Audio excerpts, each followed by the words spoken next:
আপনারা খুব সুন্দর মানুষ বুঝতে পারবে।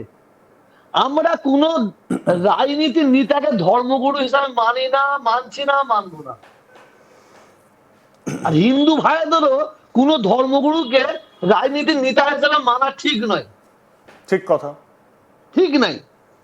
এবার বাবরি মসজিদ যে মুর্শিদাবাদে হচ্ছে, এতে আমি সহমত আছি, এতে আমার কোনো আপত্তি নাই। ওই বাবরি নামটাতে আপনি সহমত? আমি বলছি যদি 100টা বাবরি মসজিদ হয় কোনো আপত্তি নাই, কিন্তু বাবরি মসজিদটাকে সামনে রেখে রাজনীতি করা হয়, কট্টর বিরুদ্ধে আমি। আমি একটা আপনাকে সুন্দর একটা দিচ্ছি, এটা বাংলার মুসলমানরা বুঝতে পারবে, এত সুন্দর একটা আমি আপনাকে দিচ্ছি। কোরআন শরীফের মধ্যে সূরা তওবায় 107 নম্বর পৃষ্ঠায় 11 পাড়ায় লেখা আছে, মদিনা শরীফে কিছু মুনাফেক মুসলমান, কিছু মুসলমান হয়ে মুসলমানদের দুশ্মন, মুসলমানদের এন্টি, তারা কি করলো? তারা এই মুসলমানদের মধ্যে বিভ্রান্ত লাগাবার জন্য, দলাদলি করার জন্য এরা একটা বড় চক্রান্ত করে মদিনা শরীফ ওখানে একটা মসজিদ তৈরি করলো। ঠিক আছে, এই মসজিদটা তৈরি করার সঙ্গে সঙ্গে সূরা তওবায় 107 নম্বর আয়াতে 11 পাড়ায় আমাদের সৃষ্টিকর্তা আমাদের আল্লাহ রাব্বুল আলামিন তিনি ঘোষণা করলেন, তোমরা কেউ ওই মসজিদে উঠবে না, ওই মসজিদে তোমরা কেউ নামাজ পড়বে না, ওই মসজিদকে তোমরা ঘৃণা করো। এই কথাটা যখন সৃষ্টিকর্তার কাছ থেকে আমার কোরআন শরীফ পেলাম, হযরত মুহাম্মদ সাল্লাল্লাহু আলাইহি সাল্লাম, প্রফেট মুহাম্মদ সাল্লাল্লাহু আলাইহি সাল্লাম, উনি করলেন কি, অর্ডার দিলেন, সাহাবাদের অর্ডার দিলেন, ওই মসজিদটাকে ভেঙে ফেলো। ওই মসজিদটাকে হযরত মুহাম্মদ সাল্লাল্লাহু আলাইহি ওয়াসাল্লাম অর্ডার দেওয়ার পরে মসজিদটাকে ভেঙে দেওয়া হয়। ওই মসজিদে এখনো ওই জায়গায় ফাঁকা আছে। ওখানে একটা মদিনা শরীফের একটা জায়গা আছে, মসজিদে কোবা। মসজিদে কোবা বলে একটা মসজিদ আছে। ওই মসজিদে কোবার এলাকায় ওই মসজিদটা তৈরি করা হয়েছিল। তো এ থেকে কি বুঝতে পারলাম, আজকে হুমায়ুন সাহেব বলুন আর তোহা সাহেব বলুন, যে সাহেবই হোক, তার উদ্দেশ্য থাকবে ইসলামের একটা বদনাম করা। এই উদ্দেশ্য নিয়ে যদি কোনো মুসলমান মসজিদ তৈরি করে, সে হাজার নয় 5,000 কোটি টাকা দিয়ে, ওই মসজিদে কোনো মুসলমানের নামাজ পড়া যাবে না, বেশ, মসজিদে উঠা যাবে না। আজকে মসজিদ কারা করবে? আমি তোহা সিদ্দিকী আমার মসজিদের প্রতি দরদ কখন আসবে? আমাকে তো আগে নামাজি হতে হবে। আপনি হিন্দু, আপনার কখন মন্দিরের প্রতি দরদ আসবে, ভালোবাসা আসবে?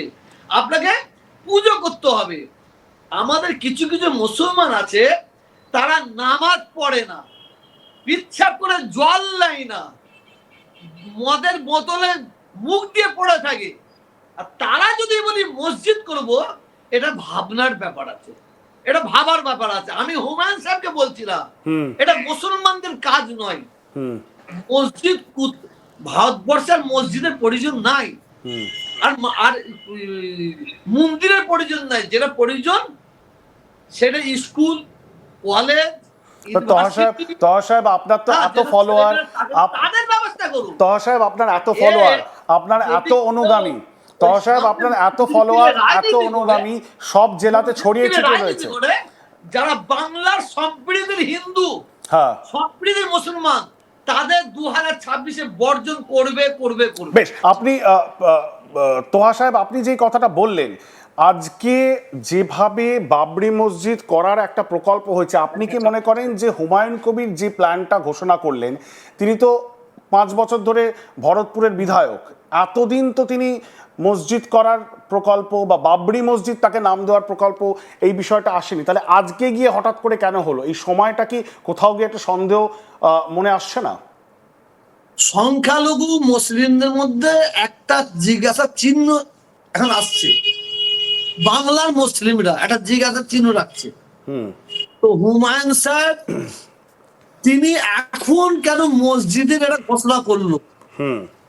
এবং বাবরি মসজিদ করতে হবে উনাকে, একটা জিজ্ঞাসা চিহ্ন। দ্বিতীয় নম্বর হচ্ছে এই হুমায়ুন সাহেব আগে তো বিজেপির সঙ্গে যোগ দিয়েছিল, বিজেপি নামে খাতায় নাম লিখেছিল, বিজেপির টিকিটে লড়েছিলেন, বিজেপির ক্যান্ডিডেট ছিলেন 2019-এ। ক্যান্ডিডেট ছিলেন।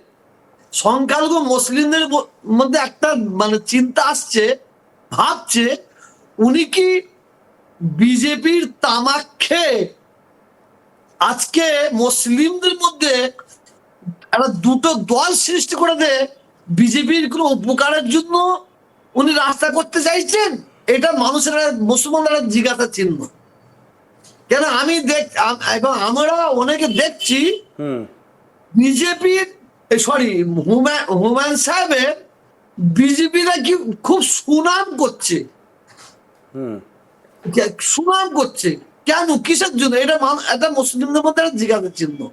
2021-এর নির্বাচনে যেভাবে আপনাদেরই ফুরফুরা শরীফের থেকে আব্বাস সিদ্দিকী এবং পরবর্তীকালে তার ভাই নওশাদ সিদ্দিকী রাজনীতিতে প্রবেশ করলেন এবং একটি নতুন দল তৈরি করলেন, যে ধরনের আলোচনা আব্বাস সিদ্দিকী এবং নওশাদ সিদ্দিকীকে নিয়ে হয়েছিল যে তারা মুসলিম ভোট কাটবেন, তারাও বিজেপির সংস্পর্শে রয়েছেন, আপনার কি মনে হয় যে 2026-এর নির্বাচনের প্রাক্কালে এই হুমায়ুন কবিরও ঠিক সেই ধরনেরই একটা, তাকে নিয়েও একটা সেই ধরনের কোনো একটা রাজনৈতিক প্রচেষ্টার একটা অঙ্গ তিনি হতে পারেন বা হতে চলেছেন? এটা কি আপনার একটা সন্দেহ আসে?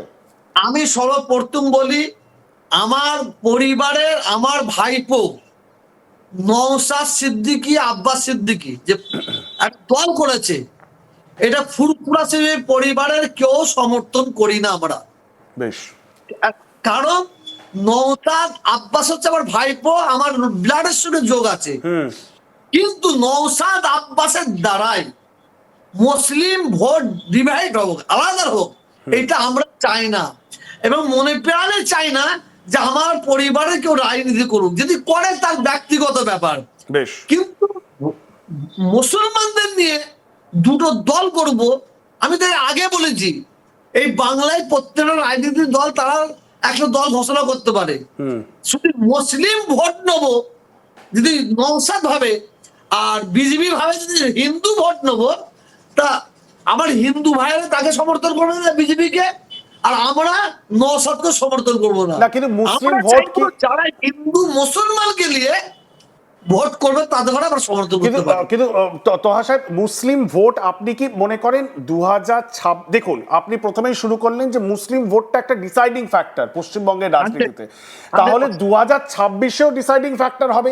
আপনি কি মনে করেন যে মুসলিম সমাজ, পশ্চিম বাংলার মুসলিম সমাজ, তাদের একত্রিতভাবে এক হয়ে ভোট দেওয়া উচিত, নাকি কোথাও গিয়ে তারা যদি নিজেদের ইন্ডিপেন্ডেন্ট রাজনৈতিক চয়েস, কারুর মনে হয় মিম, কারুর মনে হয় আইএসএফ, কারুর মনে হয় তৃণমূল, বা কারুর মনে হয় বিজেপি, কংগ্রেস, সিপিএম, তাদের করা উচিত, নাকি তারা, আপনি বললেন, আমি অনেক জায়গায় আপনার বক্তব্য শুনছিলাম যে মুসলিমরা এখনো তারা ডিসাইড করেনি তারা কাকে ভোট দেবেন 26-এ, আপনার কি মনে হয় সব মুসলিম ভোট এক ঘরে পড়া উচিত 26-এ? আপনার কাছে আমার একটা কথা, কোন রাজনীতি মুসলিম লিডারকে